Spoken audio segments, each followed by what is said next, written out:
Hi friends, Manjushree home cook channel থেকে সবাইকে স্বাগত জানাই। আশা করছি সবাই ভালো আছেন, আমিও ভালো আছি। আজকে আমি আবারও একটা রেসিপি নিয়ে চলে এসেছি, যা হলো কাঁচকলার কোপ্তা। তাহলে আমি এখানে কাঁচকলার কোপ্তা তৈরি করার জন্য বড় বড় সাইজের দুটো কাঁচকলা ধুয়ে পরিষ্কার করে কেটে নেব। তারপর একটা প্রেসার কুকারে অল্প একটু জল দিয়ে কাঁচকলাগুলো এখানে একটু লবণ আর একটু হলুদ দিয়ে সেদ্ধ করে নিব। আর আমার রেসিপিটা দেখার সময় আপনারা অবশ্যই একটা লাইক দিয়ে আমার পাশে থাকবেন। আর রেসিপিটা কেমন হলো আপনারা একটা কমেন্ট করে জানাবেন। তাহলে চলুন বন্ধুরা, সঙ্গে থাকুন। তাহলে এখানে কাঁচকলাগুলো আমার সেদ্ধ হয়ে গেছে। তারপর খোসাটা ছাড়িয়ে নিয়েছি। ছাড়িয়ে নেওয়ার পর এখানে আমি কি মশলা অ্যাড করলাম আপনারা ভালো করে লক্ষ্য করতে থাকুন।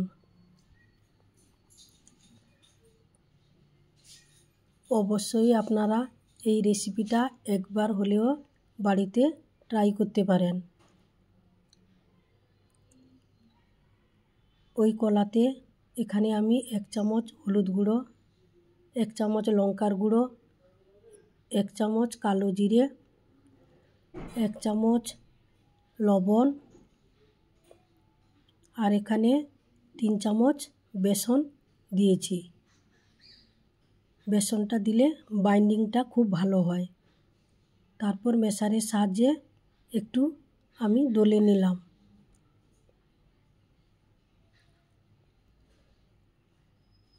এবার হাত দিয়ে ভালো করে আমি এখানে মিশিয়ে নিব। আস্তে আস্তে করে ছোট ছোট যে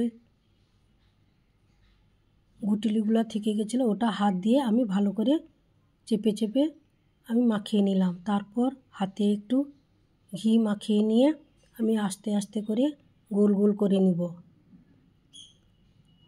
এইভাবে সবগুলো আমার এখানে গোল করা হয়ে গেছে। অন্যদিকে একটা কড়াইতে কিছু সাদা তেল হাই ফ্লেমে গরম করে নিয়ে এখন লো টু মিডিয়ামে রেখে কোপ্তাগুলো আমি ভেজে নেব। তাড়াহুড়া করে ভাজতে গেলে ভেঙে যাবে, তাই আস্তে আস্তে করে উল্টিয়ে একধার হয়ে গেলে অন্যদিকে আস্তে আস্তে করে আমি এখানে ভেজে নিব। দুটো কাঁচকলাতে এখানে আমার 10-12টার মতো কোপ্তা তৈরি হয়েছে। আপনারা অবশ্যই এই রেসিপিটা বাড়িতে একবার হলেও ট্রাই করতে পারেন। মাছ মাংস না থাকলে এইভাবে কাঁচকলার কোপ্তা কারি আপনারা তৈরি করে নিতে পারেন। দেখুন বন্ধুরা, আমার এখানে একটাও ভাঙেনি। আস্তে আস্তে করে এগুলো উলট পালট করে ভেজে নিতে হবে।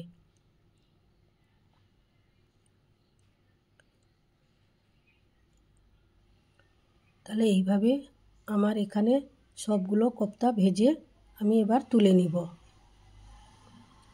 খুব ধৈর্য ধরে আস্তে আস্তে করে ভাজতে হবে।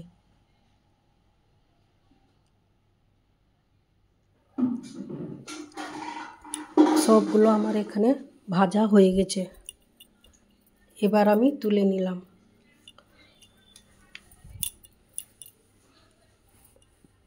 ওই তেল থেকে গেছিলো কড়াইতে, ওই তেলের মধ্যে একটা বড় সাইজের আলু ডুমু ডুমু করে কেটে নিয়ে ভেজে নিলাম।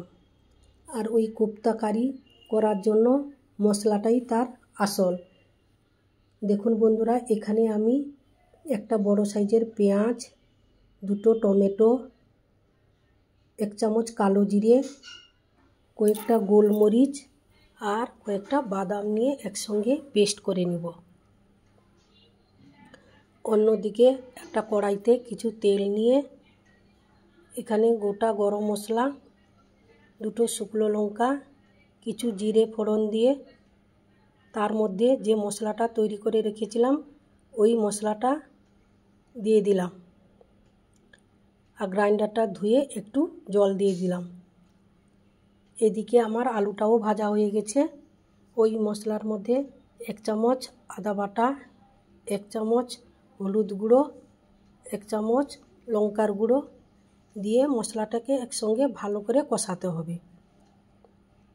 কিছুক্ষণ ধৈর্য ধরে মশলাটাকে ভালো করে না কষালে আদা গন্ধটা যাবে না। এইভাবে 10 থেকে 15 মিনিট ভালো করে এখানে মশলাটা কষাতে হবে। কিছুটা মশলা কষানোর পর এখানে আমি ওই ভাজা আলুটা অ্যাড করলাম। ভাজা আলুটাকে দিয়েও আবারও কিছুক্ষণ ভালো করে কষাতে হবে। যে কোনো রেসিপি তৈরি করতে গেলে মশলা কষানোটাই আসল। আর যেসব বন্ধুরা এখনও চ্যানেলটিকে সাবস্ক্রাইব করেননি, আপনারা অবশ্যই চ্যানেলটিকে সাবস্ক্রাইব করে আমার পাশে থাকবেন আর বেল আইকনটি প্রেস করে দিবেন। আগে আমি যেসব রেসিপি দিব আপনাদের কাছে নোটিফিকেশান চলে যাবে। তাহলে এইভাবে আমার এখানে মশলাটা ভালো করে কষানো হয়ে এসছে।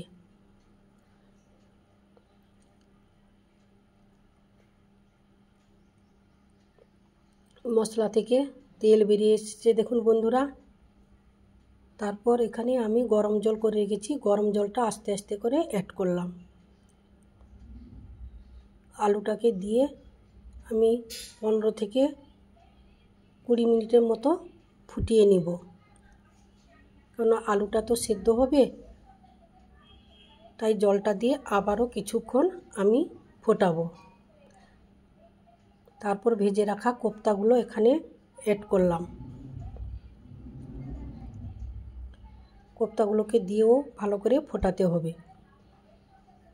এখানে আমি স্কিপ করে গেছি, আমি এখানে ছাই গুঁড়োর গরম মশলা অ্যাড করেছি। এইভাবে আমার এখানে রেসিপিটা তৈরি হয়ে গেল। তাহলে বন্ধুরা আমার রেসিপিটা যদি ভালো লাগে তাহলে আপনারা একটা লাইক, একটা কমেন্ট, শেয়ার করে পাশে থাকবেন। আর আপনাদের ভালোবাসা পেলে আমি আরও ভালো ভালো রেসিপি নিয়ে আপনাদের সামনে চলে আসব। ততক্ষণে আপনারা ভালো থাকুন, সুস্থ থাকুন, সাবধানে থাকুন। আজ আসছি, নমস্কার।